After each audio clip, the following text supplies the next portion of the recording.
passez une très belle journée sur Art District. Tout de suite, Sonia Juquin, dans sa chronique Mise en scène, lève le rideau sur une actualité théâtrale.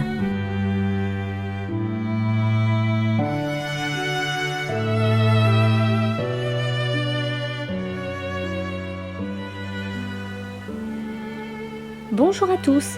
Cette semaine, je vous invite à entrevoir le contenu des cœurs et des âmes amoureuses en vous faisant découvrir Il faut qu'une porte soit ouverte ou fermée, suivi de Derrière la porte. Le premier texte est une pièce d'Alfred de Musset qui met en scène une marquise et un comte au XIXe siècle. Le second est une suite écrite par Alberto Lombardo qui place le même couple à notre époque mais marié et de retour d'une lune de miel.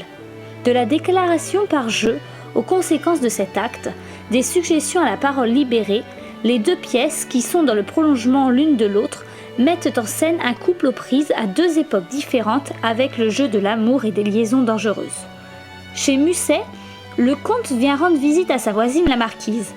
Cette dernière se prépare pour une soirée mondaine qu'elle donne chez elle. Elle laisse la porte entr'ouverte pour s'entretenir avec le jeune homme. Dans la dangerosité de l'instant, où un convive pourrait rompre à tout moment le charme de l'impromptu entrevue, les cœurs se dévoilent et suggèrent une partie de séduction pour tromper l'ennui. Dans la seconde pièce, nous retrouvons le couple fraîchement marié. Nous sommes dans le moment de l'après-séduction, là où la parole est plus libre et pourtant pas toujours en adéquation avec ce que l'on pense vraiment. Les masques tombent, ou du moins changent de main, mais le jeu continue sur une nouvelle partie où dupé n'est pas toujours trompé. Derrière la porte est la suite contemporaine de la pièce d'Alfred de Musset « Il faut qu'une porte soit ouverte ou fermée ». Une sorte de continuité logique d'un jeu dangereux auquel il faudrait assumer les conséquences au réveil.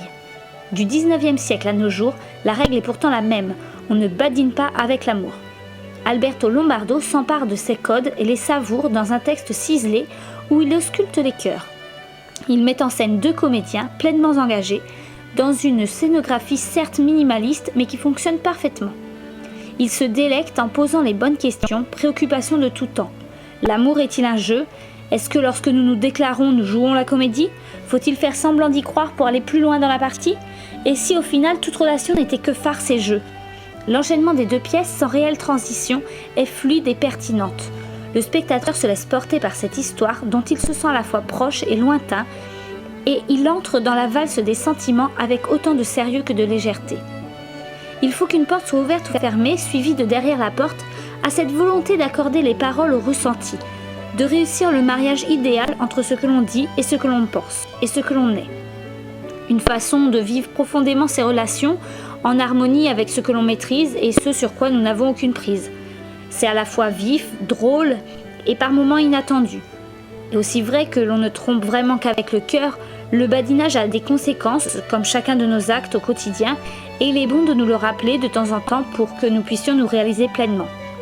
Alors si vous aussi vous avez envie que l'on vous parle d'amour, vous pouvez tenter de gagner 2 places pour aller découvrir Il faut qu'une porte soit ouverte ou fermée, suivie de Derrière la porte, en allant sur le site de la radio Art District afin de répondre à une question.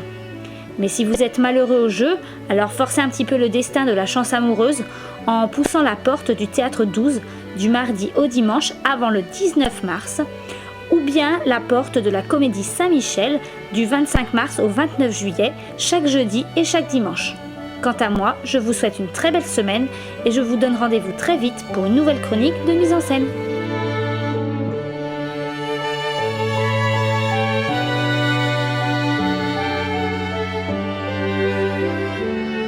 C'était la chronique Mise en scène de Sonia Juquin sur Art District, à retrouver à 9h30 et 15h30. En vous souhaitant une excellente journée sur Art District.